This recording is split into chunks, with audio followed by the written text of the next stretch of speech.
জয় শ্রীরাম।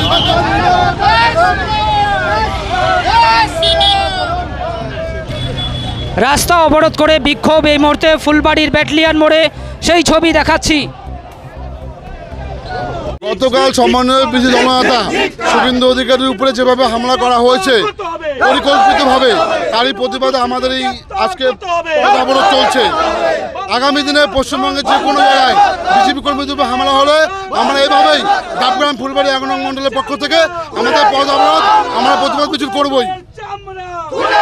আপনারা জানেন যে কুচবিহারে আমাদের ৩ জন এমএলএকে যাচ্ছে তাই এবারে হ্যাকেল করা হয়েছিল। আপনারা জানেন মারধর করে তাদের গাড়ি গুড়ি ভেঙে দেওয়া হয়েছিল।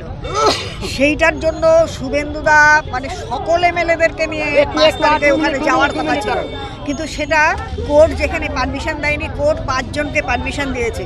সেই কোর্টকে মান্যতা দিয়ে শুভেন্দুদা ৫ জনকে নিয়ে লোকাল এমএলএ তাদেরকে নিয়ে এসপির সঙ্গে দেখা করতে যাচ্ছিলেন। রাস্তায় উনি যখন গেলেন ওনার কিন্তু বিশাল কনভয়ও ছিল না, আমরা কেউ ছিলাম না ওনার সঙ্গে। আশ্চর্যের ব্যাপার, জলপাইগুড়ি থেকে আজকে বহু জায়গায় তাকে হেনস্থা করা হলো।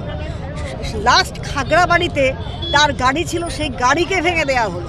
আমি বুঝতে পারছি না মাননীয় মুখ্যমন্ত্রী যেখানে তিনি পুলিশ মন্ত্রী, পুলিশ তার কবজায় নেই, এখানে পুলিশরা কোনো কিছু করলো না। এসপি ওখানে রয়েছে, কিন্তু তার আমার মনে হয় তার নির্দেশে আজকে শুভেন্দুদার গাড়ি যেভাবে ভাঙচুর করা হয়েছে তাকে মেরে ফেলা হচ্ছিল। বুলেট প্রুফ গাড়ি ছিল বলে ভগবানের আশীর্বাদ উনি বেঁচে গেছেন, তা না হলে কিন্তু উনি বাঁচতেন না। মমতা ব্যানার্জি কি ভেবেছেন পশ্চিমবঙ্গটা ওনার বাপুতি সম্পত্তি, না উদয়ন গুহ ভেবেছে ওই উত্তরবঙ্গটা কোচবিহারটা ওনার বাবার দেওয়া সম্পত্তি, ওনাকে তালুক লিখে দিয়েছিলেন? আমি জিজ্ঞেস করতে চাই, কে উদয়ন গুহ? এই উদয়ন গুহ যিনি নিজের বাবাকে চোর বলেন, একটা অকাল কুৎসাণ্ড মানুষ, অকাল কুৎসাণ্ড লোক।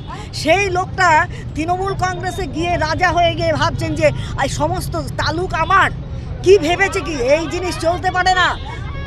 তবুও শুভেন্দু দাস এত কিছুর পরেও, এত হ্যাকেল করার পরেও তিনি কিন্তু এসপির কাছে গিয়ে তিনি জমা দিয়েছেন, ডেপুটেশন জমা দিয়েছেন, তার কাজকর্ম সেরে তিনি ভদ্রভাবে চলে এসেছেন, কারোর সঙ্গে কোনো দুশ্মনী করেননি। অথচ অত লোক জমা করে, রোহিঙ্গাদের জমা করে, যারা ওখানে ছিল তারা মুসলিম রোহিঙ্গা, আমাদের ভারতীয় মুসলিম নয়, তারা বহিরাগত, তারা বাইরে থেকে তারা এসে এখানে হামলা করছে।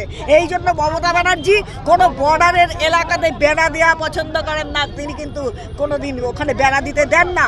একটাই কারণ, ওই রোহিঙ্গাদের ঢুকিয়ে তিনি এখানে ভোটার লিস্টে নাম তুলবেন, আধার কার্ডে নাম তুলে দেবেন, তুলে দিয়ে আগামী দিন ভোট ব্যাংকটা তিনি কায়েম রাখবেন, যেভাবে আজ পর্যন্ত চলে আসছে। আর ওই রোহিঙ্গাদের ভোটে উনি কিন্তু জিতে আসছেন।